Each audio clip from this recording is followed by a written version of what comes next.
ముందే టాపిక్ అంతా ఓవరాల్ వెళ్తున్నాను. వెళ్ళిన తర్వాత మళ్ళీ అది పిపిటిసి మిగిలిపోయిన బాధ అనిపిస్తుంది. దానితో వెళ్తాను. 243వ ఆర్టికల్ ద్వారా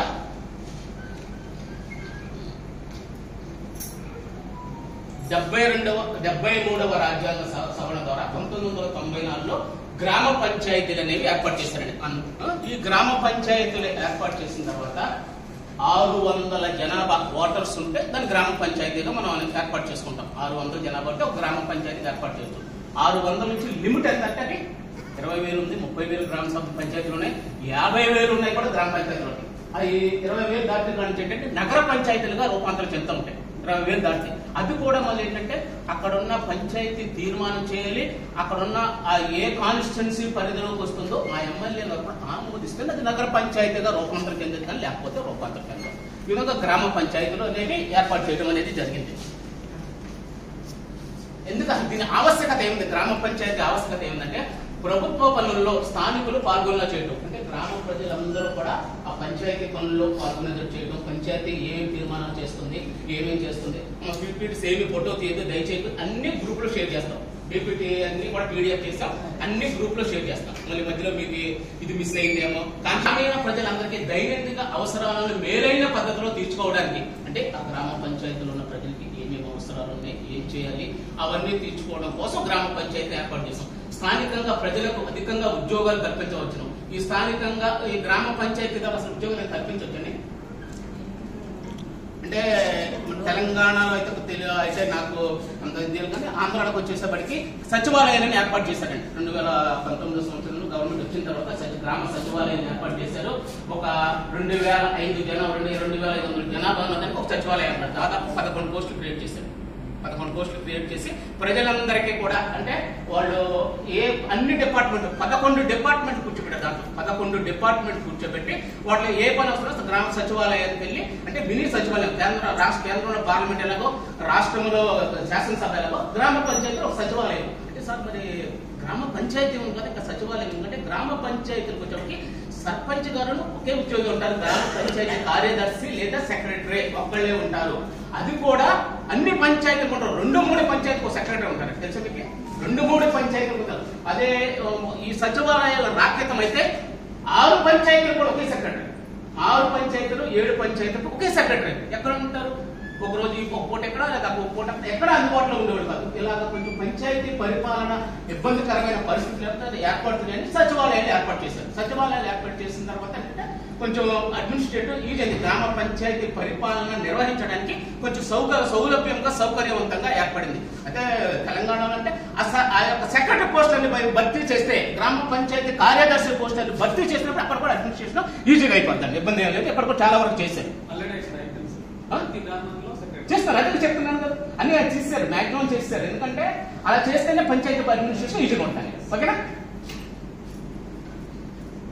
గ్రామ పంచాయతీ నిర్మాణం. గ్రామ పంచాయతీలో ఎవరెవరు ఉంటారు? వార్డు సభ్యులు ఉంటారు, సర్పంచ్ ఉంటారు, తర్వాత సర్పంచ్ ఉంటారు, కార్యనిర్వహణాధికారి లేదా పంచాయతీ కార్యదర్శి, పంచాయతీ సెక్రటరీ అని కూడా పంచాయతీ కార్యదర్శి అంటారు. అంటే అది మేజర్ పంచాయతీ అయితే ఎగ్జిక్యూటివ్ ఆఫీసర్ అంటారు. మేజర్ పంచాయతీలో ఉంటే మిగతా చోట పంచాయతీ కార్యదర్శి అంటారు. తర్వాత వచ్చేప్పటికి దాంట్లో గ్రామ సభ నిర్వహిస్తాం. సంవత్సరానికి తెలంగాణలో అయితే మన అంటే పూర్వం అందరికి ఉమ్మడిగా ఉండేటప్పుడు 2 times ఉండేదండి. ఉమ్మడిగా ఉన్నప్పుడు 2 times ఉండేది. ఏప్రిల్ 14 అక్టోబర్ 2 లేదా 3 ఉండేది. విడిపోయిన తర్వాత మళ్ళీ వేరు గ్రామ సభ అనేది ఉంది. గ్రామ సభ అనేది మ్యాండేటరీ. ఎక్కడైనా సరే గ్రామ సభ అనేది మ్యాండేటరీ, కంపల్సరీగా తప్పనిసరిగా నిర్వహించి తీరాల్సిందే. గ్రామ పంచాయతీ స్వయం ప్రతిపత్తి. ప్రతి గ్రామ పంచాయతీ స్వయం ప్రతిపత్తితో ఇండివిజువల్ గా అతనికి ఒక ప్రభుత్వం నుంచి ఒక పంచాయతీ కార్యదర్శి ఉంటారు, సర్పంచ్ గారేమో ప్రజల చేత ఎన్నుకోబడిన సర్పంచ్ గారు ఉంటారు. వీళ్ళందరూ కలిసి గ్రామ పంచాయతీ ప్రతి నెలకోసారి సమావేశాలు ఏర్పాటు చేస్తారు. ఆ గ్రామ పంచాయతీకి ఎంత ఆదాయాలు వస్తున్నాయో, దాన్ని ఎలా ఖర్చు పెట్టాలి, లేదా ఆ దాంట్లో తీర్మానం చేసి అమలు చేయడం అనేది జరుగుతుంది.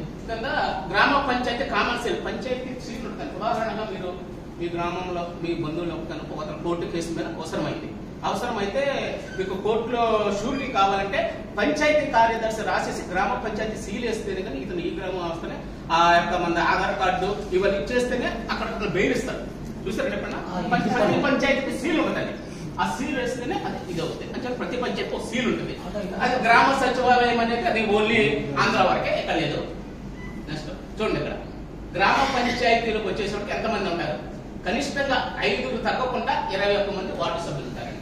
మినిమం 5 ఉండాలి వార్డు సభ్యులు. మేజర్కి వచ్చేసి 21 మంది వార్డు సభ్యులు ఉంటారు. ఇక్కడ జనాభా ప్రాతిపదిక ఇవ్వడం జరిగింది. 300 వరకు ఉంటే 5 వార్డులు ఇస్తారండి. 300 నుంచి 500 ఇస్తే 7 వార్డులు ఇస్తారు. 500 నుంచి 1500 వచ్చేసేసరికి 15 వార్డులు, 11 వార్డులు. 10,000 నుంచి 15 వరకు 17 వార్డులు. 15 నుంచి ఆ పై ఉన్న 21 వార్డులు ఇస్తారు. అంటే 20,000 ఉన్నాయి, 30,000 ఉన్నాయి, 40,000 కూడా గ్రామ పంచాయతీ. అదేవిధంగా మన కేరళకి ఎంత అసలు 20,000 ఉంటేనే గ్రామ పంచాయతీ అండి. కేరళ తెలుసా? మనకు 500-600 గ్రామ పంచాయతీ ఉంది అక్కడ తెలుసా మీకు? 20,000 ఉంటేనే కేరళలో గ్రామ పంచాయతీ. కానీ ఆ గ్రామ పంచాయతీలో దొరకదు A to Z గ్రామ పంచాయతీ నిర్వహిస్తారు కేరళ. అంటే అది కొంచెం చిన్న రాష్ట్రం ఉండటం వల్ల, ఇండికేట్స్ ఎక్కువగా ఉండటం వల్ల అక్కడ గ్రామ పంచాయతీ మన ఉదాహరణగా మన గ్రామ సభ సమావేశం ఏర్పాటు చేస్తాం అనుకోండి, అసలు ప్రజలు ఎవరు రాదు. ఒకటేంటంటే ప్రజలకి గ్రామ సభలో వీళ్ళ సమస్యలు చెప్తే ప్రభుత్వం పరిష్కరించదు. దానికి ఏంటంటే వాళ్ళకి ఆసక్తి తగ్గిపోయింది. ప్రజల్ని ఆయన అవేర్నెస్ చేస్తారా? ఈ గ్రామ సభలు అవేర్నెస్ చేసే తీర్మానాలన్నీ అమలు చేయడానికి వచ్చేసేపటికి నాయకులు అని చెప్పి దాన్ని ఆలోచిస్తారు. అది దాదాపు మాకు తెలిసి అయితే ఒక 10 సంవత్సరాల నుంచి ప్రతి మండలానికి ఒక వాలంటీర్ పెట్టి గ్రామ సభల్ని మొబైలైజ్ చేద్దాం చూశారు. తర్వాత దాన్ని గ్రాడ్యువల్ గా RGS అని ఒక ప్రోగ్రామ్ పెట్టారు. ఆ ఫండింగ్ గారికి తర్వాత దాన్ని అమలు చేస్తారు. సర్పంచ్, ఉప సర్పంచ్ ఉంటారు, కార్యనిర్వాహక. ఈ సర్పంచ్ అని అతను ప్రజల చేత ప్రత్యక్షంగా ఎన్నుకోబడతాడు, నామినేట్ చేయబడతాడండి. తెలంగాణ, ఆంధ్రలో ప్రత్యక్షంగా ఎన్నుకోబడతాడు. మరి ఉప సర్పంచ్ నామినేట్ చేయబడతాడా? చేయబడాడు. వార్డు మెంబర్స్ అందరూ కలిసి ఒక్కొక్క సర్పంచ్ ఎన్నుకుంటారు. అతను నామినేట్ చేయబడ్డాడు. కనీసం డైరెక్ట్ గా ఎన్నుకోబడ్డాడు. ఉప సర్పంచ్ అనే వ్యక్తి ప్రజల చేత ప్రత్యక్షంగా ఎన్నుకోబడ్డాడు. ఇప్పుడు ఉదాహరణగా ముఖ్యమంత్రి ఉన్నారండి. ముఖ్యమంత్రిని డైరెక్ట్ గా ఎన్నుకుంటామా? లేదు. ఏం చేస్తారు? ఎమ్మెల్యేలు అంతా కలిసి అనుకుంటారు. ఇక్కడికి వచ్చేసేటప్పటికి ఉప సర్పంచ్ కూడా వార్డు మెంబర్స్ అందరూ ఎన్నుకుంటారు. కానీ ఉప సర్పంచ్ పదవి నామినల్ మాత్రమే. ఉప సర్పంచ్ పదవి ఎప్పుడు ఉంటుందంటే, ఒకవేళ సర్పంచ్ అకస్మిక్ ఏదైనా వేరే దేశం వెళ్ళి వేరే రాష్ట్రం వెళ్ళినప్పుడు తాత్కాలికంగా ఉంటాడు, లేదా ఆకస్మికంగా చనిపోయినప్పుడు మళ్ళీ ఎలక్షన్ నిర్వహించే వరకు ఈ ఉప సర్పంచ్ యాక్ట్ చేస్తారు. అలాంటి సందర్భంలో తప్ప ఉప సర్పంచ్ పదవి అనేది నామినల్ గా మాత్రమే ఉంటుంది. ఈ గ్రామ సభ ఏపీకి అయిపోయింది. ఆంధ్రప్రదేశ్ గ్రామ పంచాయతీ స్వయం ప్రతిపత్తి. ఈ సాధారణంగా అంటే గ్రామ పంచాయతీ అనేది స్వయం ప్రతిపత్తిగా బాధ్యతగా నిర్వహించబడేది జరుగుతుంది. గ్రామ పంచాయతీకి వచ్చేసేపటికి సొంతంగా ఆదాయ వనరులు ఉంటాయి. ట్యాక్స్ ఉంటుంది, హౌస్ ట్యాక్స్ ఉంటుంది, ఓన్ సోర్స్ రెవెన్యూ అనేది కొంత ఉంటాయి. అంటే ఆ పంచాయతీకి వచ్చేసేసరికి కొంచెం దాఖలు ఇచ్చేసిన ల్యాండ్స్ ఏముంటే అట్లా వేలం పాటేస్తారు. లేదా కొన్ని చోట్ల అయితే అటు ఆంధ్రప్రదేశ్ లో కొన్ని జిల్లాలకు వచ్చేసి కొన్ని ప్రాంతాలకు వచ్చేప్పటికి చేపల చెరువులు, ఓన్ చేపల చెరువులు ఉంటాయి. ఈ 2 ఆదాయ వనరులు. ఈ 2 కాకుండా ఉమ్మడి రాష్ట్రాలకి పంచాయతీకి ప్రధానమైన ఆదాయ వనరు ఉంది. ఆంధ్రప్రదేశ్ లో లాగంటే తెలంగాణ మీకు చెప్పేశాను కాబట్టి తెలంగాణ చెప్తారు. ఇంటి పన్ను చెప్పేశారు, హౌస్ ట్యాక్స్ ఇవన్నీ చెప్పేశారు. ఇంకొక ప్రధానమైన ఆదాయ వనరు అంటే గ్రామంలో మార్కెట్, అంటే అది ఓన్ సోర్స్లోకి వచ్చేస్తుంది. అది కాకుండా పశువుల సంత, మీరు అనేది అది పశువుల సంతలో ఇవన్నీ కాకుండా ఇంకో ఆదాయం ఉంటుంది. అసలు గ్రామ పంచాయతీలు నిర్వహించడం అంటే ఆదాయం లేకపోతే ఏం చేయలేం. ఆ ట్యాక్స్ అనేది ఎవరు కట్టరని మీకు తెలుసో లేదో, ఉమ్మడి రాష్ట్రం నుంచి నాకు అనుభవం ఉంది. 20% 30% నుంచి ట్యాక్స్ అనేది వసూలు కాదు అసలు. తెలుసా? ఎవరు చెప్పారు? ఆంధ్ర కూడా చెప్పదు. అంటే ఆంధ్ర అలా చెప్పేస్తున్నాను సార్, అందుకే అలా చెప్పొద్దు అన్న. అంతేగాని మిమ్మల్ని ప్రత్యేకంగా అడుగుతాను అనుకోద్దు. అలా ఆల్రెడీ దగ్గర చెప్పే అందుచేటే ఆ టాపిక్ ఫైనాన్స్ అంటే వాటర్ ట్యాక్స్ హౌస్ ట్యాక్స్ కలిపి ఒకే ట్యాక్స్ ఇస్తాం. బిల్లు గవర్నమెంట్ నుండి ఎంపీడీఓ నుండి కలెక్టర్ నుండి కొంత ఫండింగ్ వస్తుంది. ఎంపీడీఓ అంటే గవర్నమెంట్ నుండి వచ్చిన తర్వాత ఎంపీడీఓ ఆఫీసులో తీర్మానం చేసుకొని పలానా గ్రామ పంచాయతీకి ఇంత గ్రామ పంచాయతీ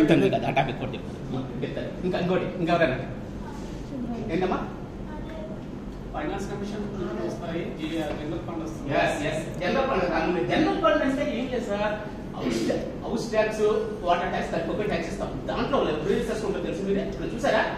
లైబ్రరీ సెస్ ఉంటాయి. కానీ లైబ్రరీకి ఎవరు తెలుసా మీకు? అసలు కలెక్ట్ అవుదండి. 30% నుంచి కలెక్ట్ అవుదాం. అదే మున్సిపాలిటీకి వెళ్ళండి, మీరు ట్యాక్స్ కట్ చేయకపోతే వెంటనే వాటర్ కరెంట్ కట్ చేసేస్తారు. తెలుసా మీకు? గ్రామ పంచాయతీలో ఎందుకు చేయాలంటే వీళ్ళు ప్రధానంగా సౌకర్యాలు కల్పించారు కాబట్టి దాన్ని కరెక్ట్ గా వసూలు చేయలేకపోతారు. ఏంటి సార్? అది కూడా వస్తుంది. ల్యాండ్ రిజిస్ట్రేషన్ ఇసుక సేమ్ రేజన్ కొన్ని మండలం కొడుతుంది. ఇసుక సేమ్ రేజన్ తన మండలం కొట్టినట్టు ఆ పంచాయతీకి ఇస్తారు. అది ఏ పంచాయతీ పరిధిలోకి వస్తుందో వాళ్ళకి ఇస్తారు ట్యాక్స్. ఇది కాకుండా కేంద్ర ప్రభుత్వం నుంచి ఆర్థిక సంఘం నిధులు వస్తాయి. ప్రజెంట్ వచ్చేసరికి 15వ ఆర్థిక సంఘం నిధులు 15th ఫైనాన్స్ కమిషన్ గ్రాంట్ వస్తుందండి. 15th ఫైనాన్స్ కమిషన్ ఒక్కొక్క వ్యక్తికి అంటే వయోజనులకి ఓటు హక్కు కలిగిన ఒక్కొక్కరికి 400 రూపాయలు కేటాయిస్తారు. 400 రూపీస్ వీరు ఇస్తారు. అదేంటంటే ఒకే సంవత్సరం అంతా ఒకేసారి క్వార్టర్లీ ఇస్తారు. 3 నెలలకు ఒక్కసారి గ్రాంట్ రిలీజ్ చేస్తారు సార్. అది వచ్చేసేపటికి ఏం చేస్తారంటే కేంద్ర ప్రభుత్వం నుంచి రాష్ట్ర ప్రభుత్వం వస్తుంది. రాష్ట్ర ప్రభుత్వం వచ్చిన 100% కూడా 30% గ్రామ పంచాయతీలు, 70% గ్రామ పంచాయతీలు, రిమైనింగ్ 30% లో 20% మండల పరిషత్కి, 10% జిల్లా పరిషత్కి ఇస్తారు. అంటే మేజర్ గ్రామ పంచాయతీకి ఇస్తారు. ఈ విధంగా వచ్చిన గ్రాంట్ ని గ్రామ పంచాయతీలో రెగ్యులర్ గా ఖర్చు పెట్టాలి. దానికి కూడా దీనికి ఖర్చు పెట్టాలి. సహజంగా గ్రామ పంచాయతీకి వచ్చే వనరులు ఏం చేస్తారంటే గ్రామ పంచాయతీలకు వచ్చేసారంటే మంచినీటి సరఫరా ప్రధానం చేయాలి. ఏ గ్రామ పంచాయతీ అనేది రెగ్యులర్ గా మంచినీటి సరఫరా చేయాలి. మంచి ట్యాంక్ లో ప్రాబ్లం వచ్చినా అసలు వాటర్ ఎక్కువగా మనకి వాటర్ ప్రాబ్లం వచ్చి డయేరియా యాప్ చెందుతుంది. ఎందుకు వస్తుంది సార్? ఇప్పుడు ఎవరైనా చెప్పండి. పెద్ద ప్రతి విలేజ్ లో వాటర్ ట్యాంకులు ఉన్నాయి సార్. వాటర్ ట్యాంకులో రెగ్యులర్ గా సరఫరా చేస్తున్నారు. డయేరియా వ్యాధి ఎందుకు వస్తుంది? వాటర్ ట్యాంక్ ని డైలీ కడగాల, వారం రోజులకు ఒకసారి కడగాల? వారం రోజులకు ఒకసారి, నెల రోజులకు ఒకసారి సరిపోతామా? నెల రోజులకు ఒకసారి సరిపోతుంది వాటర్ ట్యాంక్ కలవడం క్లీన్ చేయడానికి. బ్లీచింగ్ అనేది మరి రోజు కలపాలా, 15 రోజులుగా వారానికి ఒకసారి కలపాలి? బ్లీచింగ్ కలుపుతారు. ఎందుకంటే ఆ బ్లీచింగ్ ఎందుకు కలపడం సార్? బ్లీచింగ్ ఎందుకు కలపాలి?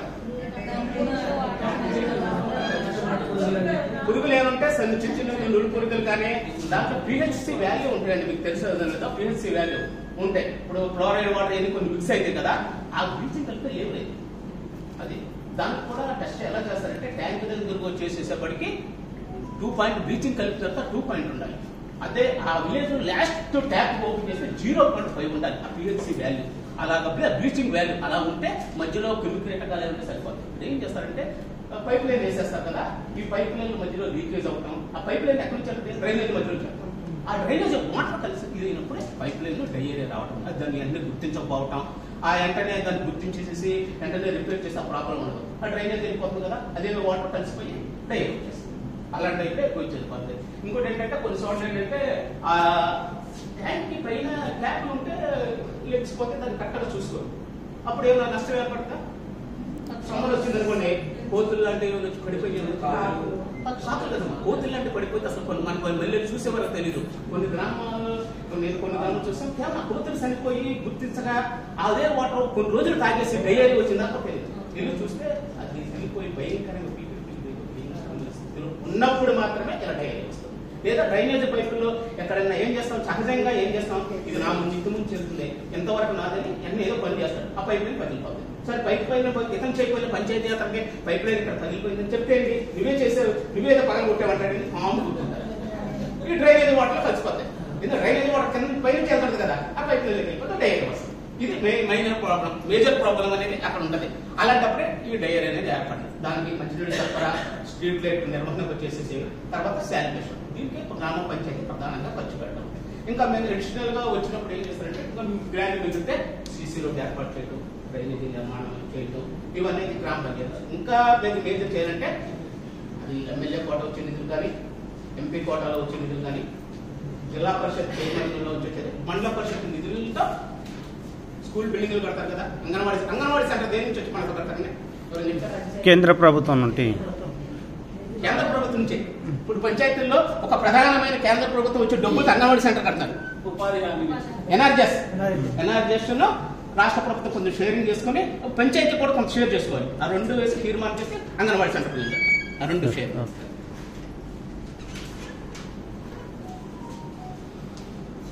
ఆ కామన్ సీల్ గురించి ఇవ్వడం జరిగింది. సచివాలయం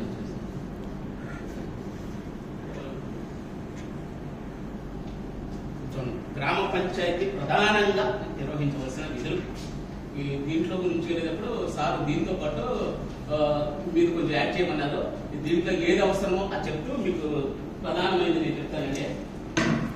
ప్రతి గ్రామ పంచాయతీలో కూడా రెగ్యులర్ గా ప్రతి నెల సమావేశం ఏర్పాటు చేస్తారు సార్.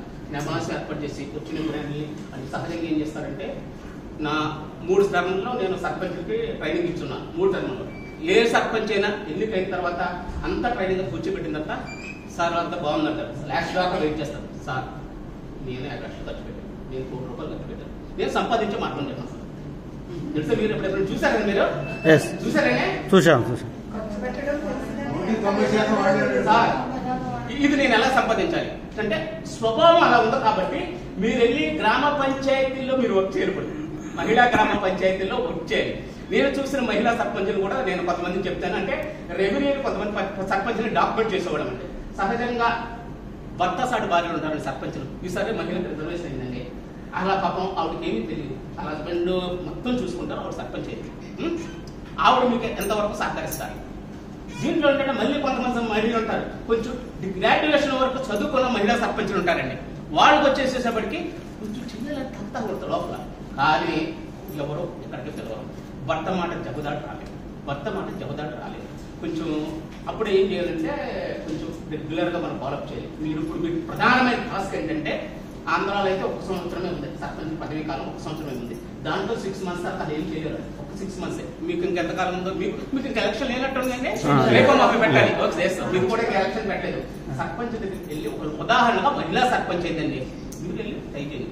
అదే మీరు ఎవరు వచ్చినా, మీకు వచ్చిన కొత్త సర్పంచ్ అయినా మీకున్న సర్పంచ్ అయినా వెళ్ళి, మేడం గారు నేను చిన్న మహిళా కార్యక్రమం ఏర్పాటు చేసి ఒకసారి అండి అని మీరు కార్యక్రమాన్ని తీసుకెళ్ళి వచ్చేటప్పుడు సింగిల్ గా రాదు చూసుకోండి. ఎక్కడ కూడా సింగిల్ గా హస్బెండ్ తో వస్తారు. సార్ ఆయన ఏంటంటే, సార్ మీరు వెళ్ళిపోండి అన్నాను అనుకోండి, అక్కడ 2 సార్లు మేము వెళ్ళిపోవడానికి తెలుసా మీకే, మీరు వెళ్ళిపోండి అన్నారు. సార్ చెప్తా లేడీస్ కార్యక్రమం సార్ అంటే బాగుంది సార్, ఈసారి జెంట్స్ లో ఫస్ట్ మిమ్మల్ని కూర్చోబెట్టండి సార్. అప్పుడు ఆయన కొంచెం పక్కన టెక్స్ట్ పట్టాలి ఏదో అని మీరు ప్రయత్నించారా ఫెయిల్ అవుతారు. ఇక్కడ చాలా ఉంటే సార్ లేడీస్ కదా సార్ ఆయన ఏంటంటే లేడీస్ కొంచెం వెళ్ళిపోతాడు. అర్థమైందా? ఆయన వెళ్ళిపోతాడు. ఇప్పుడు కూర్చోబెట్టి, మేడం గారు ఈ పంచాయతీలో ఈ కార్యక్రమాలు చేద్దాం అనుకుంటున్నాం. మహిళలకు వచ్చేసరికి గ్రామ పంచాయతీకి ఇంత నిధి వస్తుంది. ఇప్పుడు జీపీడీపీ అని ఒక ప్రోగ్రామ్ చెప్తాను. ప్రతి గ్రామ పంచాయతీలో గ్రామ పంచాయతీ అభివృద్ధి ప్రణాళిక అంటారు. జీపీడీపీ అంటే గ్రామ పంచాయతీ డెవలప్మెంట్ ప్లాన్ లేదా గ్రామ పంచాయతీ అభివృద్ధి ప్రణాళిక. కేంద్ర ప్రభుత్వం 15వ ఆర్థిక సంఘం నిధులు ఇవ్వాలి అంటే ఈ జీపీడీపీ ప్లాన్ తయారు చేసి వెబ్సైట్ ఉందండి. ఆ వెబ్సైట్ లో పిఎస్ వెబ్సైట్ ఉంది. దాంట్లో అప్లోడ్ చేస్తేనే నిధులు ఇస్తుంది. లేదు నిధులు ఇచ్చిన తర్వాత కూడా ఈ సంవత్సరం ఏ పనుల కోసం మీరు కేటాయించారో దానికి మాత్రమే ఖర్చు పెట్టాలి. అంతేగాని నేను వేరే దాన్ని ఖర్చు పెట్టాలంటే ఛాన్స్ లేదు. తెలుసా మీకు? ఆ గ్రామ పంచాయతీ అభివృద్ధి ప్రణాళిక చేయాలి. ఆ గ్రామ పంచాయతీ కేంద్ర ప్రభుత్వం యొక్క వెబ్సైట్ లో అప్లోడ్ చేయాలి. అది కూడా మార్చిలో చేయాలి. నవంబర్ నుంచి ఆ ట్రైనింగ్స్ అన్ని నిర్వహిస్తూ ఉంటాం. ప్రతి గ్రామ పంచాయతీలో గ్రామ సభలు పెడతారు. మీరు చూడండి, డిసెంబర్ నుంచి ప్రతి గ్రామ పంచాయతీలో గ్రామ సభలు జరుగుతాయండి. అది జరుగుతున్నాయి లేదు మీకు తెలియదు. ఏదో ప్రోగ్రామ్ పిలిచాడు. మహిళా గ్రామ సభలు కూడా పెడతాం. కంపల్సరీగా 791 జీవో ద్వారా మహిళా గ్రామ సభలు అనేది మ్యాండేటరీ చేసింది కేంద్ర ప్రభుత్వం. మహిళా గ్రామ సభలు ఉంటాయి. దీంట్లో ఏం చేశారంటే ఎస్హెచ్జి మెంబర్స్ ని యాడ్ చేశారు. వాళ్ళు పిలిచి వాళ్ళకి వచ్చేవాడికి మీ యొక్క గ్రూప్స్ కి ఏమేమి కావాలి, ఇంకా మహిళలకు వచ్చేసి మీ గ్రామంలో ఏ కార్యక్రమాలు, మహిళలకు వస్తున్న తోటి ఏంటంటే అంగన్వాడీ సెంటర్ కావాలి సార్, మా స్కూల్లో ఉన్న పిల్లలకి ఏంటంటే కొత్తగా హై స్కూల్ కట్టారు సార్, దాంట్లో ఫండ్స్ లేవని. ఎందుకు ఎక్కువ మహిళ స్కూల్స్ లో ఆడపిల్లలు 10th వరకు కొన్ని స్కూల్స్ ఎందుకు వెళ్ళరు? ఎందుకు? వాష్రూమ్స్ మెయిన్ ప్రధాన ప్రాబ్లం సార్. దానికి వాష్రూమ్స్ ఏర్పాటు చేయాలి సార్. లేదా డ్రింకింగ్ వాటర్ కొంచెం ఇబ్బంది పడతారు సార్. ఇవన్నీ కొంచెం అక్కడ గ్రామ సభలో తీర్మానం చేయించుకోవాలి. మహిళా గ్రామ సభ జరుగుతుంటే కంపల్సరీ జరగకపోతే పంచాయతీ కార్యదర్శిని సంప్రదించండి. సార్ మహిళా గ్రామ సభ పెట్టాలంటే ఎందుకు పెట్టట్లేదు? వాళ్ళు కంపల్సరీగా పెడతారు. వాళ్ళకి లిస్ట్ లో రికార్డ్ అయి ఉంటాయి. తెలుసా మీకు? ఎప్పుడు సరే ఒకవేళ గ్రామ సభ పెట్టకపోతే అక్కడ పంచాయతీ కార్యదర్శిగా ప్రభుత్వం యాక్షన్ తీసుకుంటుంది. అందుచేత ఎన్ని జరుగుతాయి మ్యాండేటరీగా జరిగితే కొంచెం ఒకసారి కోఆర్డినేట్ చేసుకుంటే జరిగింది. ఆ యొక్క దాని తర్వాత ఏంటంటే ఈ యొక్క గ్రామ పంచాయతీలో 29 డిపార్ట్మెంట్లు ఉన్నాయి. 29 డిపార్ట్మెంట్లు దాదాపు 10 నుంచి 15 డిపార్ట్మెంట్కి గ్రామ పంచాయతీతో అనుబంధం ఉండి ఫండ్స్ వస్తుంది. ప్రతి సంవత్సరం వస్తుంది. NHRM ఉందండి, నేషనల్ రూరల్ హెల్త్ మిషన్ అని ఒక ప్రోగ్రామ్ ఉంది. కేంద్రం నుంచి ప్రతి పంచాయతీకి 10,000 తప్పచ్చు. తెలుసా మీకు? ప్రతి పంచాయతీకి 10,000 ఇస్తారు. అవి కాకుండా మిగతా ఆర్డబ్ల్యూస్కి వస్తాయి. ఎడ్యుకేషన్ డిపార్ట్మెంట్ కూడా వస్తాయి. తెలుసా ఎడ్యుకేషన్ డిపార్ట్మెంట్ ఎవరు వస్తారండి? ఎడ్యుకేషన్ డిపార్ట్మెంట్ సర్వశిక్ష అభియాన్ ఉంది, దాని నుంచి ఎడ్యుకేషన్ డిపార్ట్మెంట్ స్కూల్స్కి వస్తుంది, ఫండింగ్ వస్తుంది. తెలుసా మీకు? దానికి వస్తుంది. అగ్రికల్చర్ డిపార్ట్మెంట్ ప్రతి డిపార్ట్మెంట్కి వస్తుంది. ఆ డిపార్ట్మెంట్లన్నీ కూడా ఈ సెక్రటరీ గారు మీ డిపార్ట్మెంట్ ఏమేమి వస్తున్నాయి, ఈ సంవత్సరం ఎంత ఫండ్ వచ్చి ఉంది, లాస్ట్ ఇయర్ ఎంత వచ్చింది, మాకు ఒక టెంటేటివ్ ఇవ్వమంటే వీళ్ళు ప్లాన్ ఇస్తారండి. లాస్ట్ ఇయర్ ఎంత వచ్చిందంటే ఇంత వచ్చే అవకాశం ఉందంటే అవన్నీ కూర్చి అగ్రికల్చర్ డిపార్ట్మెంట్ ఏం చేయడానికి ఒక ప్లాన్ చేస్తారు. ప్లాన్ చేసి దాంట్లో అప్లోడ్ చేస్తారు. అప్లోడ్ చేసిన తర్వాత దాని ప్రకారం తీర్మానాన్ని ఆమోదించి ఖర్చు పెట్టడానికి అవకాశం ఉంది. ఈ విధంగా గ్రామ పంచాయతీలో మనం వచ్చే డబ్బులను 15వ వార్డు సంఘ నిధులు, ఓన్ సోర్సు, మిగతా డిపార్ట్మెంట్లు డబ్బులు అన్ని కలిపి దాంట్లో అప్లోడ్ చేసిన తర్వాత ఆ సంవత్సరం క్వార్టర్లీ వారీగా ఎప్పటి నుంచి వస్తుంది ఆర్థిక సంవత్సరం? ఏప్రిల్ 1 నుంచి 3 మంత్స్కి మళ్ళీ ప్రగతి నివేదిక ఉంటారు. మనకి మీకు తెలంగాణ ఎన్నిసార్లు ఉన్నాయి సంవత్సరానికి గ్రామ సభలో? 6 సార్లు ఉన్నాయా? అంటే 2 మంత్స్కి. ఆంధ్రలో అయితే 4 సార్లు ఉన్నాయి. 2 మంత్స్ అయిపోయిన తర్వాత గ్రామ సభ పెట్టిన తర్వాత ఈ 2 మంత్స్ ఏం చేస్తారు తెలుసా? ఆంధ్రాలో అయితే 3 మంత్స్ పెట్టారు. ఆ 2 మంత్స్ లో ఈ సంవత్సరం ఎంత వచ్చింది, ఆ యొక్క దాంట్లో ఈ 2 మంత్స్ దేనికి ఖర్చు పెట్టారు, అక్కడైతే ఆంధ్రాలో 3 మంత్స్ దేనికి ఖర్చు పెట్టారు. ప్రగతి నివేదికలో మనం ఎంత ఆమోదించుకున్నామో దీనికి ఎంత ఖర్చు పెట్టాం, ఇంకా రిమైనింగ్ నెక్స్ట్ క్వార్టర్ లో ఖర్చు పెట్టాం. అది ఇప్పటికప్పుడు గ్రామ సభ పెట్టి చెప్పాలి. ఇక్కడ వచ్చిన ప్రధానమైన మైనస్ ఏంటంటే అసలు గ్రామ సభ నేను చెప్తాను. గ్రామ సభ అనేది ఇంకోటి ప్రజలు రారంటారు, నేను వచ్చేసాను. ప్రజలకి అవగాహన లేదా లేకంటారా? ఉంది. అది ప్రజలు ఎందుకు రారండి? అవగాహన లేక కాదు. వీళ్ళు ఏం చేయరు, మాకేం చేయరు,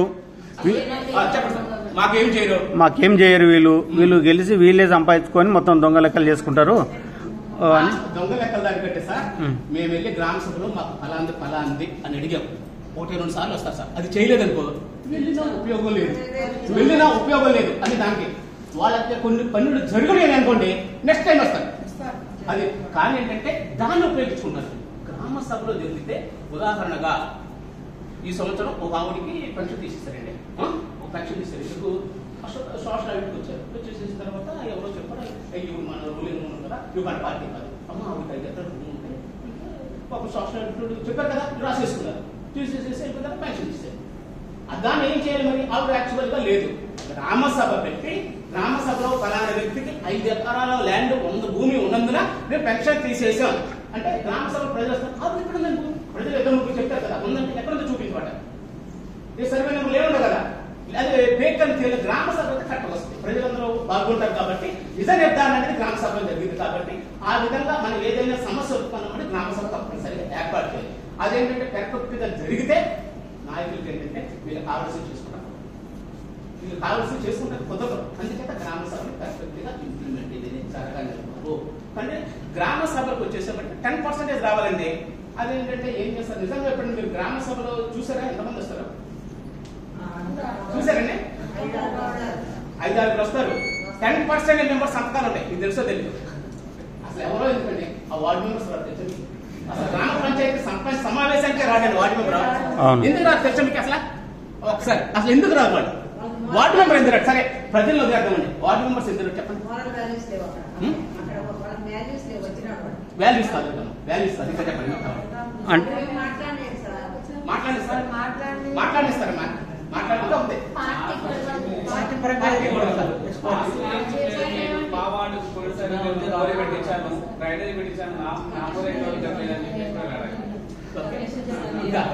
ఇక్కడ ఇంకోటి ప్రధానమైన చెప్తానండి. సర్పంచ్ కి నెల జీతం ఇస్తారు. మీకు తెలిసి ఇస్తారు. వార్డు మెంబర్ కి నెలకు జీతం కాదు కదా, గ్రామ పంచాయతీ సమావేశం ఏర్పాటు చేస్తారు కదా, అప్పుడు కూడా సింగిల్ మీకు సమావేశానికి వచ్చినందుకు కూడా సర్పంచ్ అయితే ప్రతి నెల జీతం ఉంటాయి. వార్డు మెంబర్స్ అనేది ఆర్డినరీ మ్యాన్. అతను రోజువారీ పనికి వెళితే తప్ప జీవితంలో చాలా ఎక్కువ శాతం వాళ్ళే ఉంటారు. వార్డు మెంబర్స్ మీరు చూసారో లేదో కానీ ఎక్కువ వాళ్ళే ఉంటారు. అతను తన పని మానుకొని ఎందుకు వస్తాడు? రాడు. సరే ఆ మీటింగ్ వచ్చేందుకు ఒక 200 రూపాయలైనా ఏదో ఇస్తారంటే సింగిల్ పైసా ఎవరో. అక్కడ ఇంకోటి ఏంటంటే అసలు అతనికి వాల్యూ అంటే ఇతను ఏదైతే ప్రతిపాదిస్తాడో అటు ఆమోదించు. వాల్యూ అంటే అతను గుర్తించడం లేదని ఏదైతే ప్రతిపాదిస్తాడో అక్కడికి అతను కూడా ఏంటంటే ఆ సర్పంచ్ గారి ఫేవర్గా ఉంటే తప్ప అక్కడ ఏమి జరగదు. అందుచేతంటే ఇక్కడ వార్డు మెంబర్స్ కూడా అదే కాకుండా జరుగుతుంది. అదే గ్రామ సభలకు వచ్చేసరికి ప్రజలందరూ ఎందుకు రాదంటే వాళ్ళు కూడా ఎవరు ఇంపార్టెన్స్ ఇవ్వట్లా. వాళ్ళు సరే వాళ్ళకి ఏం అవసరాలు ఉన్నాయో వాళ్ళు గుర్తించి చేస్తే వాళ్ళు ఇంప్లిమెంట్ చేయట్లేదు. అందుచేత అని వాళ్ళందరూ వచ్చి ఫలాని తీర్పు వచ్చి గ్రామ పంచాయతీ తీర్మానం చేస్తారు. గ్రామ సభ తీర్మానం చేస్తుంది. ఆ గ్రామ సభ తీర్మానం చేసిన తర్వాత దాన్ని గ్రామ పంచాయతీ ఆమోదించాలి. గ్రామ సభ అంటే గ్రామ ప్రజలందరూ చేస్తారు. గ్రామ పంచాయతీ అంటే ప్రజల చేత ఎన్నుకోబడిన సర్పంచ్ గారు వార్డు మెంబర్స్ అందరూ కూడా వాళ్ళు కూడా తీర్మానం చేయాలి. ఎందుకంటే ఒక ప్రభుత్వం కదా, వాళ్ళు కూడా గ్రామ పంచాయతీ వాళ్ళు కూడా ఆమోదించిన తర్వాత అది ఇంప్లిమెంట్ కాకపోతే, అమలు కాకపోతే అది మనం నేను చేయొచ్చు, కోర్టుకు వెళ్ళొచ్చు అంటారా? వెళ్ళొచ్చు సార్. గ్రామ సభలో చేసిన తీర్మానం ప్రజలకి వ్యతిరేకంగా ఉండి మాకు పలానా సమస్య ఉందని దాన్ని పరిష్కరించిన తీర్మానం చేస్తే అమలు చేయకపోతే కోర్టుకు గ్రామ సభ. అందుకే గ్రామ సభ జరగలేదు తెలుసా మీకు? ఆ గ్రామ అదే కేరళలో పర్ఫెక్ట్ ఉండదు తెలుసా? అదే కేరళ రాష్ట్రంలోకి వెళ్తే గ్రామ సభకు అయితే గ్రామ ప్రజల్లో ఉంటే 90% హాజరవుతారు గ్రామ సభ సమావేశానికి. వచ్చేసి కంపల్సరీ తీర్మానం అంతా ఆమోదిస్తారు. కాకపోతే ఏంటంటే అక్కడ పంచాయతీలు మేజర్ పంచాయతీలు అయినాయి. ఇక్కడ వచ్చేసి మనకి చిన్న 600కే గ్రామ పంచాయతీ ఉంది. అక్కడికైతే 20,000 గ్రామ పంచాయతీలు, 20,000 గ్రామ పంచాయతీలు. ఇంకోటి ఏంటి, ఎడ్యుకేషన్ ఎక్కువ, అవేర్నెస్. కేరళ మీరు ఎప్పుడైనా వెళ్ళండి, నేను లాస్ట్ టైం వెళ్ళాను. మా బ్రదర్ అక్కడ కేరళ జాబ్ చేస్తారంటే దాదాపు 50% పార్లర్లో జాబ్ చేస్తారు తెలుసా మీకు? కేరళ నాకు ఉంది తక్కువ, ఏదో విలేజ్లో 10% ఎక్కువ ఉంటా. పార్లర్లో జాబ్ చేసే వాళ్ళు ఎక్కువ ఉంటారు. లిటరసీ ఎక్కువ, పార్లర్లోకి వెళ్ళిపోతారు. ఇయర్లీ ఒకసారి వచ్చేస్తారు. ఆ లిటరసీ రేట్ ఎక్కువగా ఉండటం వల్ల, అవేర్నెస్ ఎక్కువగా ఉండటం వల్ల దాంట్లో ఉంది. ఇక్కడికి వచ్చేసరికి మన గ్రామ పంచాయతీలు ఎలా ఉంటుందంటే, ఇక్కడ చెప్పిన మహిళా సర్పంచులు చేసేసేపటికి అసలు దాంట్లో మళ్ళీ మీరు ఏమనుకున్నా సరే నేను చెప్తాను. రిజర్వేషన్ సర్పంచులు వస్తారు కదండి, కంప్లీట్ గా డమ్మీ ఏమని తీసుకొస్తారు సార్. మీరు చూడండి, రిజర్వేషన్ వచ్చేసేపటికి అసలు ఎడ్యుకేటర్ ఎవరిని ఎందుకు కారణానికి ఒప్పుకో తెలుసా మీకు? ఒకవేళ ఎవరైనా ఎందుకైనప్పుడు ఇంకో లాజిక్ ఉంటుంది. ఇక్కడ ఏం చేస్తారు తెలుసా? వాళ్ళ నాయకులు మాట వినకపోతే ఒక సింగిల్ పని చేయడం తెలుసా మీకు? ఒక సింగిల్ పని కూడా చేయడం తెలుసా మీకు? సరే మరి సర్పంచ్ ఉపయోగం చెప్పండి. 5 సంవత్సరాలు అలా బెంగళూరు సర్పంచ్ కొట్టేశాడు. 5 సంవత్సరాలు గ్రాడ్యుయేట్ బిఎల్ చదివాడు. గ్రామ పంచాయతీ కోసం ఏదో చేద్దామని వచ్చాడు. ఒక ఫస్ట్ దాంట్లోనే సార్ అక్కడ కాదు పలానా బాగా నీళ్ళు ఉంది అక్కడ చేద్దాం, రోడ్డు పని, డ్రైనేజ్ పని అంటే ఆ గ్రామంలో నాయకులు ఒప్పుకోలేదు. తర్వాత సింగిల్ పని 5 సంవత్సరాలు సింగిల్ పని చేయలేదు. చెప్పండి, కానీ చిన్న లాజిక్ ఉంటే, చిన్న రాజీ పడితే 5 సంవత్సరాలు హ్యాపీ చేయొచ్చు. గ్రామ పంచాయతీ అంటే అలా పేరు ఎందుకు వచ్చిందో ఒకసారి చెప్పండి, మీరు ఐడియా ఉందా? గ్రామ పంచాయతీ దానికి ఒక ప్రధానమైన ఉంటుంది, వేదిక. పంచ్ అంటే 5 ప్రముఖులతో కూడి ఏర్పాటు చేసిందే గ్రామ పంచాయతీ. మీరు చూడండి, గ్రామ పంచాయతీలో పరిపాలన మాత్రం విలేజ్ లో ఒక 4-5 పెద్దలు ఉంటారు. పార్టీలతో సంబంధం ఉండదు. చక్రం ఆడే చెప్తారు తెలుసా మీకు? ఏ పార్టీ వచ్చినా ఈసారి ఫలానా సర్పంచ్, ఈసారి ఎలక్షన్ వస్తున్నాయి, మహిళలు వస్తే ఎవరిని పెట్టాలి, ఒక వర్గం ఉంటారు, వాళ్ళు ఒకరిని చూపిస్తారు, ఈ వర్గం ఒకటి చూపిస్తారు. వాళ్ళు తప్ప బయట వాళ్ళు లేకుండా ఎందుకు కాదు తెలుసా? తెలుసా మీకు? చూసారు కన్నా విలేజ్ లో వచ్చిన ఉన్నారు. నేను విలేజ్ నుంచి వచ్చానండి. ఆ తర్వాత చెట్ల ఒకటి వేరే విలేజ్ నుంచి వచ్చారు. అదే ఒకటి. కాకపోతే ఇక్కడ చిన్న రాజకీయ భావనలో చేస్తారండి, కొంచెం అడ్మినిస్ట్రేషన్ చేయండి. అది చేయలేకపోయింది. ఉదాహరణ అయిపోయిందండి, సర్పంచ్ నువ్వు ఎందుకు వెళ్ళావు, నీ ఇష్టం వచ్చిన పని చేయలేదు. ప్రాబ్లం తెలిసి వాళ్ళు ఎవరైతే నీకు అడ్వర్స్ గా ఉన్నారో వాళ్ళందరూ ఇంటి సార్ ఏదో నేను సర్పంచ్ గా తెలిసాను, మీరంటూ లేకపోతే సర్కారం లేకపోతే నేనేం చేయగలను అని చక్కగా తెలిసి ఒక ప్రోగ్రామ్ ఏర్పాటు చేసి స్టేజ్ మీద 5 కూర్చోబెట్టేసి ఒక 5 శాలువాలు తెచ్చి కప్పేసేసి 5 శాలువాలు కప్పేసి ఇవన్నీ ఎందుకు చెప్తానంటే మీరు మహిళలతో ఎలా డీల్ చేయాలో నాయకులు దానికోసం చెప్తున్నారు. వాళ్ళకి 5 శాలువాలు కప్పేసేసి కూర్చోబెట్టి సార్ మీరు లేకపోతే నేనేం చేయగలను చెప్పి ఈసారి సార్ పలానా చోట సార్ నెక్స్ట్ మీరు తిప్పించాలి ఒప్పుకుంటాడు. కాకపోతే మనం అంటే తక్కువ నేను సర్పంచ్ గెలిచాను, నేను ఎందుకంటే ప్రజలందరూ నన్ను గెలిపించారు. చిన్న మండు కొట్టుదలండి ఏమనదు. వాళ్ళంతా 5 సంవత్సరాలు ఒక లాయర్ సింగిల్ పని చేయలేకపోయాడండి. సింగిల్ పని చేయలేకపోయాడు 5 సంవత్సరాలు. ఏం పోతుంది అతని దగ్గరికి నీ ఆస్తి లేకపోతుంది, నీ యొక్క బరువు పోతుందా, ఏమీ పోతాం. 5 సంవత్సరాలు నీకు నచ్చిన పనులు చేయొచ్చు. ఇక్కడ చిన్న కాంప్రమైజ్ అనేది కాకపోవడం ఫెయిల్యూర్ అవుతాడు, కాంప్రమైజ్ అయిన సక్సెస్ అయ్యాడు. కాంప్రమైజ్ కానందుకు గ్రామసభ పెట్టలేదని పక్కనే మనకు ఒక 5 కిలోమీటర్ల దూరంలో సర్పంచ్ని కలెక్టర్తో చెప్పించి సస్పెండ్ చేపించి ఉప సర్పంచే 5 సంవత్సరాలు కొంటున్నాయి. గ్రామ సభ అనేది మ్యాండేటరీ అండి. సెక్రటరీ మీద సర్పంచ్ మీద యాక్షన్ తీసుకుంటారు గ్రామ సభ జరగకపోతే. గ్రామ సభ జరగకపోతే ఇద్దరి మీద యాక్షన్ ఉంటుంది. అంచేత గ్రామ సభను పర్ఫెక్ట్ గా పెడతారు. కొన్ని చోట్ల ఏంటంటే సర్పంచ్ అవగాహన ఉంది పాపం, వీళ్ళకంటే ఎప్పుడు పెట్టాలో తెలియదు. ఇతను రెగ్యులర్ సమావేశానికి సమావేశాలు అనుకుంటాడు ఆయన కొన్ని చోట్ల అవగాహన ఉందంటే ప్రతి చోట ఏం చేస్తామంటే సర్పంచులు వచ్చేసిన తర్వాత 6 months లో ఒక ట్రైనింగ్ నిర్వహిస్తామండి. అదే ఉమ్మడి రాష్ట్రంలో ఉన్నప్పుడు రాజేంద్ర నగర్ లో ఏఎంఆర్ అపార్ట్ ఉంది, అది ఇప్పుడు డిస్పార్ట్ అయిందండి. డిస్పార్ట్ అయింది. మాకు ఆంధ్రాలో ఏపీ SIRD ఉంది, దాని నుంచి 6 months లో ట్రైనింగ్ ఇస్తాం. దానికంతా కేంద్ర ప్రభుత్వం నుంచి నిధులు వస్తాయి. RGSA ఉంది, రాష్ట్రీయ గ్రామ స్వరాజ్ అభియాన్ అని, దాని నుంచి కేంద్ర ప్రభుత్వం నుంచి నిధులు వస్తాయి ట్రైనింగ్ ఇవ్వడానికి. వీళ్ళకి ఒక మాడ్యూల్ ఈ సంవత్సరం వాళ్ళు ఏం చేయాలి, ప్రతి సంవత్సరం ఏం చేయాలి, గ్రామ పంచాయతీ సమావేశాలు ఎప్పుడు పెట్టాలి, ఏ జీవో ప్రకారం సమావేశం పెట్టాలి, గ్రామ సభ ఎప్పుడు నిర్వహించాలి, ఏ జీవో ప్రకారం నిర్వహించాలి, అసలు ఒక సర్పంచ్ ఎన్నికైన తర్వాత ఏ పనులు చేయవచ్చు, సర్పంచ్ తో పాటు అతను విధి విధానాలు ఏ విధంగా ఉండాలి, సర్పంచ్ యొక్క అధికారాలు విధులు బాధ్యతలు అన్ని పర్ఫెక్ట్ గా ట్రైనింగ్ ఇచ్చి బుక్ ఇస్తాం. అతను మళ్ళీ చూసుకుంటాయి. కానీ ఏంటంటే కొంతమందికి అవగాహన లేకుండా, ఉదాహరణకు ఒక విలేజ్ నుంచి ఒక సర్పంచ్ ఎన్నికయ్యాడండి, అతనికి ఏదో పట్టాయిలో పని పడింది, సెక్రటరీతో చెప్తారు ఏంటి నాకు అర్జెంట్ పని ఉంది, అవసరం లేదండి మీరు పని చూసుకోండి, ఎన్ని మామూలుగా లేకండి నేను ఉంటే చెప్తాను సెక్రటరీ. అసలు మీకు ప్రధానమైన అన్ఎడ్యుకేటర్స్ మహిళా సర్పంచులు కానీ వచ్చిన చోట సెక్రటరీ చాలా హీరోలు పోషిస్తారు తెలుసా మీకు. అతను తప్పుదోవ పట్టించిన సందర్భాలు చాలా ఎక్కువగా ఉన్నాయి తెలుసా మీకు. తప్పుదోవ పట్టించి సర్పంచుల్ని నిజంగా మీకు చెప్పచ్చు ఉండే ఆ విధంగా సస్పెండ్ కావడానికి అతనే ప్రధాన కారణం, సెక్రటరీ ప్రధాన కారణం. మేమైతే ఉమ్మడి రాష్ట్రంలో ఉన్నప్పుడు ఈ సర్పంచులకి అధికారం గురించి చెప్పడానికి సహజంగా ఎంప్లాయీస్ పెడతామండి ట్రైనింగ్స్ కి. ఇప్పుడు ఏం చేస్తామంటే ఈ ఎంప్లాయీస్ అయితే ఇలా లూజ్ బర్డ్స్ చెప్పరు కదా, NGOs నుంచి కొంతమంది పెట్టాడు. ఇతరైతే మొత్తం చెప్పాడు, NGO నుంచి పెట్టేసి వచ్చేసరికి సర్పంచ్కి ఏమి అధికారులు ఉంది, ఏముంది, ఏమేమి చేయాలి, సెక్రటరీ ఏమేమి చేయాలి అది చెప్పినప్పుడు తెలుసరికి ఎక్కడ సర్పంచ్ పంచాయతీ కార్యదర్శి యొక్క అధికారాలు విధులు బాధ్యతలు ఏమి చెప్పలేవరు. చెప్తే సర్పంచ్ నెక్స్ట్ వచ్చి కూర్చుంటారు, నువ్వు ఇది చేయాలంటగా, నువ్వు ఎందుకు చేయలేదు, ఇవన్నీ అడుగుతారు కాబట్టి చెప్పలేవరు. అందుచేత ఏం చేద్దంటే NGO అయిపోతూ అతనికి ఏం అవసరం లేదు, ప్రజలకి అతను ప్రధాన ఉద్దేశం ప్రజలకి సేవ అందించాలి అంటే అధికారాల విధులు మొత్తం చెప్పేస్తాడు. అలాంటి చోట ఏంటంటే సక్సెస్ అయింది సార్. ఈ తర్వాత వచ్చేసరికి కొంతమంది అధికారులు ఏం చేస్తారంటే NGOs ఎందుకు మన పంచాయతీ సెక్రటరీలో UO ప్యారిషన్ మండల స్థాయి అంటాడు, వీళ్ళతోనే చెప్తాం. వీళ్ళతో ఎప్పుడైతే చెప్పడం మొదలు పెట్టామో మళ్ళీ పంచాయతీ కార్యదర్శి యొక్క అసలు బాధ్యతలు ఏమి సర్పంచ్ తెలియాలి. దీంతో కొంచెం సర్పంచ్ కొన్ని ఇబ్బందులు ఫేస్ చేశారు. కంపల్సరీగా మీరు వెళ్ళి కొంచెం సర్పంచ్ గారిని మోటివేషన్ చేసి చక్కగా కూర్చోబెట్టి అసలు మీకు వాళ్ళకి ఇష్టం ఉన్నది అనుకుంటున్నారు. నాకు ప్రతి మహిళా సర్పంచ్ కూడా అది ఎడ్యుకేట్ అయినా వాళ్ళకే చేయాలని ఉంటుందండి. ఒకటే భర్త ఏమో ఒప్పుకోడు, 2 అసలు ఏం చేయాలి ఐడియా ఉండదు, ఏం చేయాలో ఐడియా ఉండదు. సరే ప్రాంతానికి నేను ఒక ఎగ్జాంపుల్ చెప్తాను. కృష్ణా జిల్లాలో 2009 ప్రజాప్రతినిధులతో మహిళా ప్రజాప్రతినిధులు సపరేట్ ట్రైనింగ్ పెట్టామండి. చెప్తే నేను ఒక మండలం వెళ్ళాను, కృష్ణా జిల్లాలో ఒక మండలం వెళ్ళాను, నూజివీడు అనే మండలంలో ఎంపీపీ గారు ఫస్ట్ ప్రాధాన్యంగా ప్రస్తుతం డివిజన్ లెవెల్లో పెట్టాను. మేడం గారు మాట్లాడినాను, 2 ముక్క మాట్లాడినాను. పాపం అమ్మాయి 2 రకం సరే ఏమైనా చదివిందంటే బీటెక్ చదివింది అమ్మాయి, బీటెక్ చదివింది. నాకు అవగాహన లేదు సార్, ఈ యొక్క మహిళల కోసం సమాజ ప్రత్యేక ధన్యవాదాలు, మీరందరూ నేర్చుకుని బాగా తిన్నారు.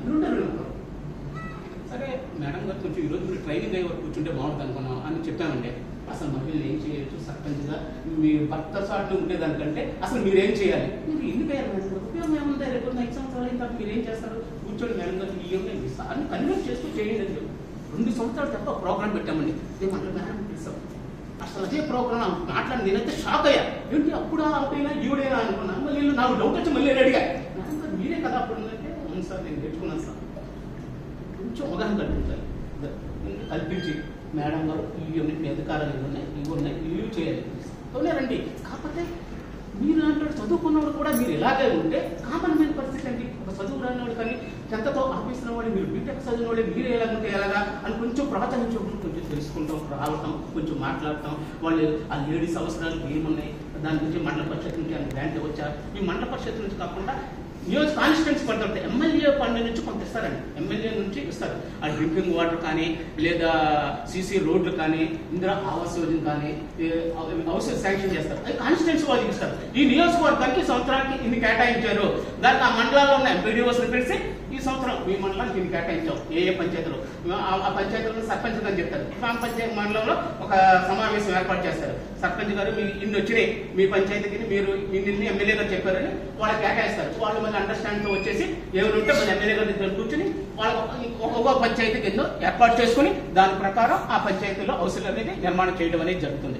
ఆ విధంగా వాళ్ళు కోఆర్డినేట్ చేసుకుంటారు. కాకపోతే అంటే మీరు కొంచెం అవేర్నెస్ తీసుకొచ్చి కూర్చోబెట్టి ఇచ్చేసి, కానీ గ్రామంలో ఉన్న లీడర్ని ఎట్టి పరిస్థితిలో మీరు పట్టించుకోకుండా వెళ్ళారా అంతే చెప్పేదండి.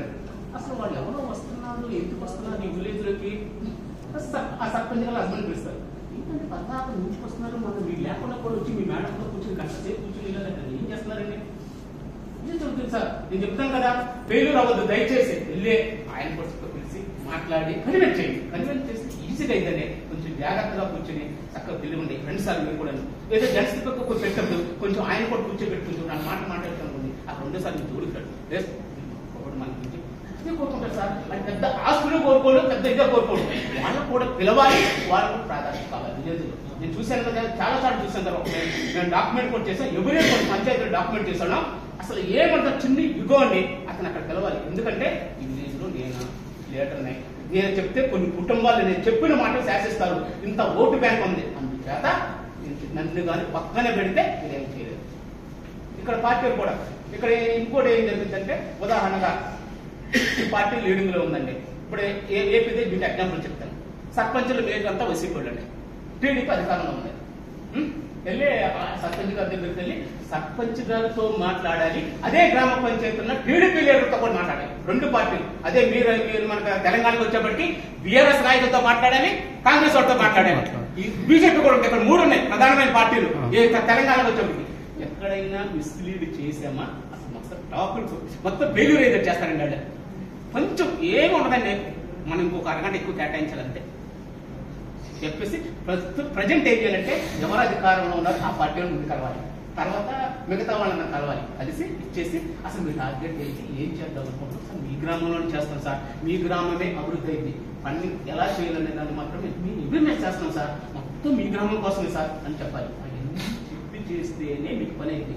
వీళ్ళు ఏదో వస్తున్నారంట, వీళ్ళు ఏం చేస్తున్నారు, మన వచ్చే సర్పంచ్ గారిని కలిసి వెళ్ళారంట, ఇప్పుడు రూలింగ్ పార్టీ మారు కదా, మమ్మల్ని ఎందుకు కలవలేదు, మమ్మల్ని కలవకుండా ఏం చేస్తారు, ఎన్ని ఎంపీడీ కంప్లైంట్ చేస్తారు, ఇంకంతా యూఆర్టీ కంప్లైంట్ చేస్తారు. ఏంటి వాళ్ళు ఎవరో వస్తున్నారంట, ఇచ్చేస్తున్నారంట, సెక్రటరీ గారిని కూడా పిలిచారు, సెక్రటరీ గారు కూడా మాకు ఏం చెప్పట్లేదు. ఇది పెద్ద సమస్య అయిపోతుంది తెలుసా మీకు. ఎదురైనాయి కూడా అది అసలు ఆ గ్రామ పంచాయతీలకు వచ్చేసరికి గ్రామ పంచాయతీ స్థాయిలో పంచాయతీ కార్యదర్శి ఉంటారండి, మండల స్థాయిలో ఈఓ పిఆర్ఆర్డి ఎగ్జిక్యూటివ్ ఆఫీసర్ పిఆర్ఆర్డి అంటే విస్తరణాధికారి, పంచాయతీరాజ్ అండ్ రూరల్ డెవలప్మెంట్ పిఆర్ఆర్డి అంటారు. ఇవి కాకుండా డివిజన్ లెవెల్ అధికారి ఉంటారు, డివిజనల్ పంచాయతీ అధికారి. జిల్లాలకు వచ్చేసి జిల్లా పంచాయతీ అధికారి డిపిఓ అంటారు, జిల్లా పంచాయతీ. ఇది గ్రామ పంచాయతీ అడ్మినిస్ట్రేషన్. ఈ గ్రామ పంచాయతీ అడ్మినిస్ట్రేషన్ లోనే మళ్ళీ మండల స్థాయిలో 2 ప్యానల్ ఉంటాయి. EO PRR control of MPDO control చేస్తారు, మండలంలో ఎంపీడీఓ కంట్రోల్ చేస్తారు, మండల పరిషత్ డెవలప్మెంట్ ఆఫీసర్ అంటారు, ఆయన కంట్రోల్లో చేస్తారు. కాకపోతే ఏంటంటే పంచాయతీలంతా వీళ్ళే చేస్తూ ఉంటారు. ఆ మండల పరిషత్ అధికారి అంతా అతనే ఎవరి ఆధ్వర్యంలో ఉంటాడు, జిల్లా పరిషత్ సిఇఓ ఉంటాడు, చీఫ్ ఎగ్జిక్యూటివ్ ఆఫీసర్ ఆయన ఉంటారు, ఆయన కంట్రోల్లో ఎంపీడీఓ పని చేస్తూ ఉంటాడు. అసలు మండలంలో ఉన్న డెవలప్మెంట్ యాక్టివిటీస్ మొత్తం అండర్ కంట్రోల్ ఆఫ్ ఎంపీడీఓ. తెలుసా మీకు, ఎన్ని గవర్నమెంట్ ప్రోగ్రామ్, ప్రతి గవర్నమెంట్ ప్రోగ్రామ్ ఏదైనా సరే డెవలప్మెంట్ యాక్టివిటీస్ మొత్తం కూడా ఎంపీడీఓ పరిధి నుంచి అమలు జరుగుతుంది. ఆ పంచాయతీ కార్యదర్శులు ఇంకా మిగతా స్టాఫ్ వాళ్ళంతా వచ్చి ఎంపీడీఓ ఆధ్వర్యంలో చేయవలసి ఉంటుంది. ఇలా గ్రామ పంచాయతీలో మండల స్థాయిలో నుంచి పరిపాలన నిర్వహించేటప్పుడు మీరు కొంచెం జాగ్రత్తగా చేస్తే అనుకున్న టార్గెట్ ని పర్ఫెక్ట్ గా మన టీం మన లోగో ఏముందో ఎన్ఎస్వి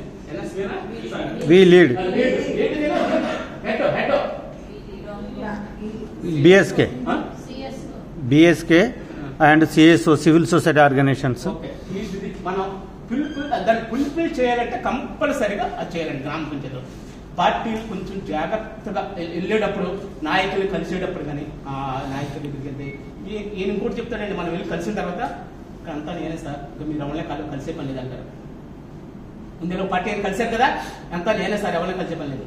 ఒకవేళ మీరు అలా కలిసి ఆయన చెప్పిన మాట మీరు వెళ్ళిపోతే ఇక తర్వాత మీరు ఆ గ్రామాన్ని ప్రోగ్రామ్ చేయలేదు. ఆ గ్రామంలో ఎట్టి పరిస్థితులు ఉండదు. సెక్రటరీ గారు కాకుండా మీరు మీకు సమీపంలో గ్రామాలుగా మీకు ఇచ్చిన టార్గెట్ అంతేనా, ఈ సమీపంలో గ్రామంలో ఆ విలేజ్ వాళ్ళు కొంత సంప్రదిస్తే మనకు పూర్తి ఇన్ఫర్మేషన్ వస్తుంది. ఈ గ్రామంలో ఎవరెవరు ప్రధానమైన నాయకులు ఎక్కువ మంది ఉంటారండి, 3-4 ఉంటారు అంతే. 4 5 మెంబర్స్ మించి ఉంటారండి. నేను చెప్తాను కదా, విలేజ్ శాసించే వాళ్ళు 2 members 3 members ఉంటారు. విలేజ్ శాసిస్తూ ఉంటారు. వీళ్ళే ఏ పార్టీ వచ్చినా వాళ్ళే శాసిస్తారు. మీరు చూసారా? ఏ పార్టీ వచ్చినా వాళ్ళే శాసిస్తారండి. లేదంటే ఒకళ్ళు ప్రతి ఉంటారు. ఇంకోటి ఏంటి తెలుసా, వాళ్ళంతా మళ్ళీ బంధువర్గం అయి ఉంటారు. చూసారా? వాళ్ళంతా విలేజ్ లో బంధువర్గం అయి ఉంటారు. మళ్ళీ చక్కగా కొంచెం జాగ్రత్తగా కొంచెం టెక్నిక్ గా చేస్తే మీరు మన ఏదైతే మన టార్గెట్ ఉందో చక్కగా గ్రామ పంచాయతీలు వీళ్ళు మహిళలకు వచ్చేసేపటికి ఏమేమి ఉన్నాయి, ఎస్ఐజిసికి వచ్చేసి ఫండ్స్ ఏమున్నాయి, ఇప్పుడు ఎస్ఐజిసి వచ్చేసి వివో ద్వారా ఫండ్స్ ఏమున్నాయమ్మా, మీరు ఏమి చేస్తున్నారంటే ఒక్కరు చెప్పండి. తెలుసా మీకు? అది సర్పంచ్కి చెప్పడం తెలుసా మీకు? సర్పంచ్ కూడా చెప్పండి. అండి ఇంత వస్తున్నాయండి చేస్తున్నాం. ఒకవేళ మేము 2000 వచ్చి సర్పంచ్లు ఎక్కువ ఉమ్మడి రాష్ట్రంలో పెట్టానండి. అసలు పేర్లాలుగా ఈ లోకల్ వాళ్ళు నడుపుతున్నారు సార్, వీళ్ళు ఏం చేస్తున్నారు ఒక సింగిల్ ఒక్క కూడా చెప్పట్లేదు సార్ అంటారు. తర్వాత ఏం చేస్తున్నారు, గవర్నమెంట్ జీవో వచ్చిందండి. గ్రామ యొక్క వ్యూవర్స్ మొత్తం కూడా ఏం చేస్తుందో కూడా సర్పంచ్ గారు కూడా తెలియజేయాలని ఇచ్చేసేస్తే తెలియజేస్తుంది. ఎన్ని లేడీస్ సార్ మీకు? కాకపోతే ఏంటంటే వాళ్ళకి తను మ్యాండేట్ దొరికితే కరెక్ట్గానే చేస్తూ ఉంటారు. చిన్న మిస్లీడ్ దానిపడే జరుగుతూ ఉంటాయి. కొన్ని సబ్సిడీ లోన్స్ వస్తాయండి, ఎస్హెచ్జి కూడా సబ్సిడీ లోన్స్ వస్తాయి. అవి కొన్ని గ్రూప్స్కి ఇస్తారు. సబ్సిడీ లోన్స్ కొన్ని గ్రూప్స్కి ఇస్తారు. ఏం జరుగుతుందో తెలుసుకోవాలి. ఈ సంవత్సరం సబ్సిడీ ఎంత వచ్చింది, ఆ విలేజ్ లో ఉన్న ఎన్ని గ్రూప్స్ ఇచ్చారు ఆ సబ్సిడీ లోన్, మిగతా ఇవ్వని గ్రూప్ కూడా ఒక రీజన్ చూపిస్తారు. తెలుసా మీకు? ఎప్పుడైనా మీరు అబ్జర్వ్ చేయండి, ఇవ్వని గ్రూప్ కూడా ఆ గ్రూప్ వాళ్ళు రెగ్యులర్ గా పొదుపు చేస్తారు. ఆ గ్రూప్ లో ఎవరో ఒకరు ఉంటారు, టైంకి ఎవరో ఉంటారు, చిన్న రీజన్ చూపిస్తారు, వాళ్ళు ఇవ్వట్లేదు సార్. దానికి ఆ గ్రూప్ ఇవ్వలేదు.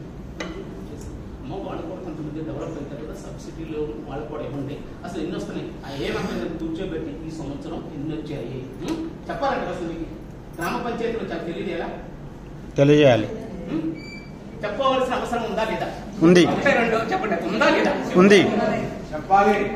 గ్రామ పంచాయతీ గ్రామ సభ పిలిచినప్పుడు అసలు సంవత్సరం లాస్ట్ ఇయర్ ఎన్ని వచ్చినాయి, లాస్ట్ ఇయర్ బేస్ చేసుకుని ఈ సంవత్సరం ఎన్ని వచ్చినాయి మనం ఎక్స్పెక్ట్ చేస్తామండి. లాస్ట్ ఇయర్ వచ్చేప్పటికి ఈ సంవత్సరానికి 10 గ్రూపులకు వచ్చినాయండి. 10 గ్రూపుల్లో 5 గ్రూపులకి సబ్సిడీ ఇచ్చాము, పలానా గ్రూప్ కి పలానా గ్రూప్ కి. ఈ సంవత్సరం మళ్ళీ 10 వస్తున్నాయి. మళ్ళీ ఈ సంవత్సరం 6 సబ్సిడీ వచ్చే అవకాశం ఉంది. లాస్ట్ టైం వాళ్ళకి ఇచ్చారు కాబట్టి ఈ సంవత్సరం ఎవరెవరికి ఇస్తున్నారు, అసలు ఎవరెవరు పర్ఫెక్ట్ గా పొజిట్ చేస్తున్నారు. దీంట్లో ఎస్సీకి ఎన్ని వచ్చినాయి, బీసీకి ఎన్ని వచ్చినాయి, ఎస్టీకి ఎన్ని వచ్చినాయి, అదర్స్కి ఎన్ని వచ్చినాయి, అవి కూడా చూసుకుని ఆ విధంగా ఇంప్లిమెంట్ జరుగుతుందా లేదా కూర్చుని అమ్మ కూర్చుని మొత్తం చెప్పండి.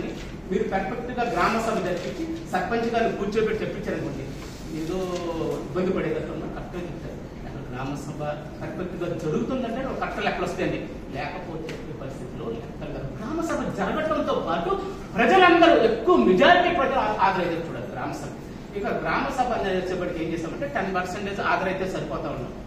ఎందుకు అంటే ప్రజలందరినీ మా ఈ సంవత్సరం మన గ్రామ పంచాయతీకి ఎంత వచ్చిందో, దేని ఖర్చు పెట్టింది, కొత్త స్కీమ్స్ వచ్చినాయి అంట. గ్రామ పంచాయతీ డబ్బులు ఖర్చు పెట్టడానికి గ్రామాలు ఎవరో రాలండి, కొత్త స్కీమ్స్ వచ్చినాయి అంట. వాటిని మనం ఏ విధంగా ఇంప్లిమెంట్ చేసుకోవాలి, మీరు ఒకసారి వస్తే పలానాడికి ఆ ప్రాబ్లం ఉంది కదా, పలానాడికి హౌస్ కావాలన్నారు కదా, ఇవన్నీ పిలిచామనుకోండి అప్పుడు రావడానికి అవకాశం ఉంది. ఆ విధంగా అవేర్నెస్ చేసి అవేర్నెస్ తీసుకొచ్చి ఎక్కువ మంది ఆదాయం చూస్తే గ్రామ సభ సక్సెస్ అయితే మీరు టార్గెట్ ఇచ్చారు. అంతేగాని మన మామూలుగా రెగ్యులర్గా గ్రామ పంచాయతీ డబ్బుల గురించి ఎంత వస్తుంది పరిపాలన గురించి కొంచెం వివేకంగా ఆలోచించండి. ఈ గ్రామ సభలో దాంట్లో మీరు ఆ విధంగా మొబైలైజ్ చేస్తే కొంచెం సక్రమంగా చేయడానికి అవకాశం ఉంటాయి. మీరు టార్గెట్ ని కంపల్సరీగా రీచ్ అవ్వడానికి అవకాశం ఉంటాయి. లేరు కాబట్టి మీరు లేని కూడా ఏంటంటే నాయకులు ఉంటారు, వాళ్ళు ఎవరు చేయండి. మీకు ఇంట్లో విలేజ్ లో తెలిసిపోద్ది. ముందు ప్రధానం ఉంటారు, ఎవరు వస్తే మనకి ఎందుకు 3 లీడర్లు ఉన్నారు కానీ కలిసేసి మీ గ్రామం ఇచ్చేద్దాం అనుకున్నాం సార్, మన గ్రామ పంచాయతీ అభివృద్ధి చేద్దాం, మీరు పెట్టండి, మీరు ఎవరు చెప్తే వాళ్ళని ఆ 2-3 నాణ్య చేసి వాళ్ళని కన్విన్స్ చేస్తే మీకు పర్ఫెక్ట్ గా మీ టార్గెట్ రీచ్ అవడానికి అవకాశం ఉంది. దాదాపు దానికి తెలిసి 2-3 నెలల్లో పెట్టేస్తాను. తెలంగాణ కూడా 2-3 నెలల్లో ఎలక్షన్ అయిపోతుంది. ఇక ఆంధ్రప్రదేశ్ 1 year ఉంది కాబట్టి ఈ 1 year లోపు మీరు సమర్థవంతంగా దాన్ని పర్ఫెక్ట్ గా చేయండి. కొంచెం ఆశించిన ఫలితాలు రావడానికి అవకాశం ఉంది. ఆశించిన ఫలితాలు కంపల్సరీగా రావడానికి అవకాశం ఉంది. కాకపోతే కొంచెం హ్యాండిల్ చేసేటప్పుడు కొంచెం జాగ్రత్తగా ఫీల్డ్ లోకి వెళ్ళేటప్పుడు, అంటే నేను ప్రాక్టికల్ గా కొంచెం చేశానంటే స్టార్టింగ్ లో కొంచెం చేసాము. ఒక ఫెయిల్యూర్ సర్పంచ్ ని డాక్యుమెంట్ చేశాను, సక్సెస్ సర్పంచ్ కూడా చేసాం, మహిళా సర్పంచ్ కూడా చేసాం.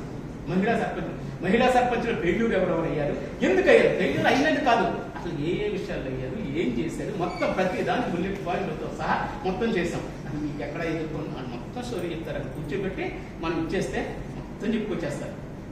సక్సెస్ అయిన వాళ్ళు ఎక్కడ సక్సెస్ అంటే రాజీ పడ్డారు అంతే. ఏముంది సార్, నేను ఇప్పుడుంటారు చేసిన పనులే నాకు కనబడతాయి. నేను వెళ్ళాను, ఆ నాయకుని పిలిచాను, మా వాళ్ళందరినీ పిలిచాను, కూర్చోబెట్టాను. బాబాయ్, పెద్దనాన్న, చిన్న కూర్చోండి, మావయ్య నేను ఏదో గెలిచాను, ప్రజలు చేసిన, మీరు లేకుండా నేనేం చేస్తాను అని కూర్చోబెట్టాడు. చేస్తాను, మీరు ఏం చెప్తే చేస్తాను అన్నాడు. నిదానంగా వచ్చిన పనులు కొన్ని ఏరియాలు నిదానంగా చేసుకుంటూ వెళ్ళిపోయాడు. ఏదైనా మన దగ్గరికి వచ్చాడు, చూస్తే అతను ఏముండదు విలేజ్ లో, నా దగ్గరికి వచ్చి నన్ను సంప్రదించాడు. ఇతను తెలిసినా నన్ను సంప్రదించాడు. ఆ ఒక్క జీవితం సక్సెస్ అయ్యాడు. అది చేయండి, 100% సక్సెస్ అవుతాడు. ఓకేనా? Okay sir.